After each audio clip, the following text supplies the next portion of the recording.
नमस्कार। आज हम बात करने वाले हैं एक ऐसे शख्स की जिसने कॉलेज छोड़कर फेसबुक बनाया, जो आज मेटा है, दुनिया की शायद सबसे बड़ी सोशल मीडिया कंपनियों में से एक।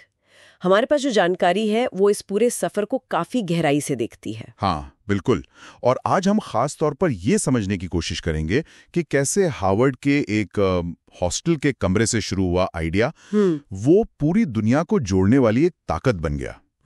मतलब इसके पीछे की सोच क्या थी, वो माहौल क्या था। हाँ, और एक मजेदार बात से शुरू करते हैं। शायद बहुत लोगों को पता ना हो, पर सिर्फ 12 साल की उम्र में, मतलब 1996 के आसपास, उन्होंने अपने पिता के डेंटल क्लिनिक के लिए एक छोटा सा मैसेजिंग सिस्टम बना दिया था। ज़कनेट। हाँ, ज़कनेट। हाँ, सोचिए उस उम्र में। यहीं से शायद वो पहली झलक मिलती है उनकी प्रतिभा की। बिल्कुल। और ये पैटर्न हार्वर्ड में भी दिखा। वहाँ कंप्यूटर साइंस और साइकोलॉजी पढ़ते हुए उन्होंने वो फेस मैश नाम की एक वेबसाइट बनाई थी। हाँ, वो तो काफी कुख्यात हुई थी। हाँ, जिसमें स्टूडेंट्स की तस्वीरें डालकर कंपेयर करते थे कि कौन ज्यादा हॉट है। बहुत विवाद हुआ और कॉलेज ने बंद भी करवा दी। लेकिन शायद उसी छोटे विवादास्पद प्रयोग ने ही फेसबुक जैसे बड़े आइडिया की नींव रखी है। मतलब वो शुरू से ही थोड़े बाउंड्रीज पुश करने वाले थे। सही बात है। और शायद उसी अनुभव से ही फिर असली चीज का रास्ता मिला होगा, है ना? फरवरी 2004 में सिर्फ हार्वर्ड के लिए द फेसबुक लॉन्च हुआ। लेकिन ये इतनी तेजी से फैला कि बस कुछ ही महीनों में दूसरी बड़ी यूनिवर्सिटीज तक पहुंच गया, येल, कोलंबिया। हाँ, और फिर तो उन्होंने पीछे मुड़कर देखा ही नहीं। पढ़ाई छोड़ी और सीधे पालो आल्टो कंपनी पर पूरा फोकस। पालो आल्टो, सिलिकॉन वैली। हाँ, और वो सिर्फ जगह बदलना नहीं था, वो उस समय के टेक इकोसिस्टम, उस माहौल के बिल्कुल सेंटर में जाना था। निवेशक, कल्चर, वो सब ग्रोथ के लिए जरूरी था। पर वहीं से फिर वो चुनौतियां भी शुरू हुई, जैसे वो विंकलेवॉस भाइयों वाला मामला। हाँ, उन्होंने तो केस कर दिया था कि आइडिया उनका है। बिल्कुल, कि ज़करबर्ग ने उनका आइडिया चुराया है। और उसका सेटलमेंट भी तो करोड़ों डॉलर्स में हुआ था। मतलब शुरुआत से कितना कुछ दांव पर लगा था। हाँ, और ये सिर्फ बाहरी दिक्कतें नहीं थी, अंदरूनी तौर पर भी। जैसे उनके शुरुआती साथी एडवार्डो सेवरिन, जो को-फाउंडर थे। हाँ, को-फाउंडर, उनके साथ हिस्सेदारी को लेकर काफी गंभीर मतभेद हुए। फिर कंपनी का स्ट्रक्चर बदला गया, सेवरिन के शेयर्स कम हुए। अच्छा। और आखिरकार उनके रास्ते अलग हो गए। ये दिखाता है कि तेजी से आगे बढ़ने के लिए कई बार कड़े और शायद विवादास्पद फैसले भी लिए गए। लेकिन इन सब उतार चढ़ावों के बाद भी फेसबुक रुका नहीं, वो और बड़ा होता गया। सिर्फ सोशल नेटवर्क नहीं रहा। नहीं, बिल्कुल नहीं।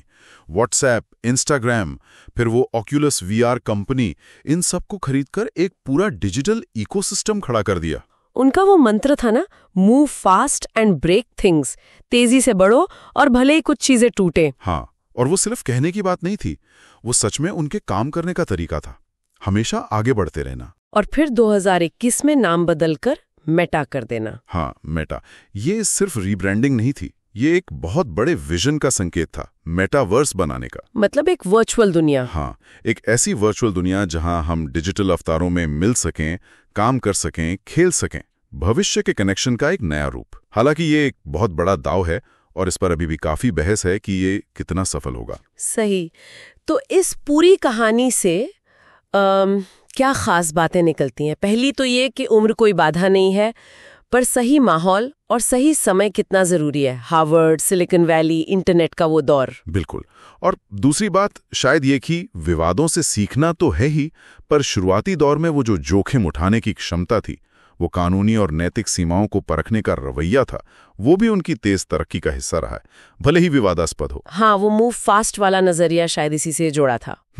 और तीसरी बात वही कि बड़ा सोचो, शुरुआत छोटी करो, पर शुरुआत करो। ज़करबर्ग ने कमरे से शुरू किया, पर विजन हमेशा बड़ा था। और वो अधिग्रहण दिखाते हैं कि वो हमेशा बाजार में आगे रहने के लिए तैयार थे। सही कहा। मार्क ज़करबर्ग की यात्रा यही दिखाती है कि कैसे एक आइडिया, एक मजबूत इरादा और बदलते वक्त के साथ खुद को ढालने की क्षमता दुनिया पर कितना गहरा असर डाल सकती है। वो सिर्फ एक टेक उद्यमी नहीं है, वो एक विजनरी है। हाँ, एक विजनरी जिसने हमारी डिजिटल दुनिया को एक नया आकार दिया है। तो ये विश्लेषण दिखाता है कि कैसे कॉलेज प्रोजेक्ट से शुरू होकर कुछ इतना बड़ा, दुनिया बदलने वाला बन सकता है। बिल्कुल। और जाते जाते एक सवाल छोड़ जाते हैं सोचने के लिए, क्या कोई आइडिया अपने आप में महान होता है या फिर उसे महान बनाने वाला नजरिया, वो जुनून और सही समय पर सही कदम उठाने की हिम्मत ज्यादा महत्वपूर्ण है?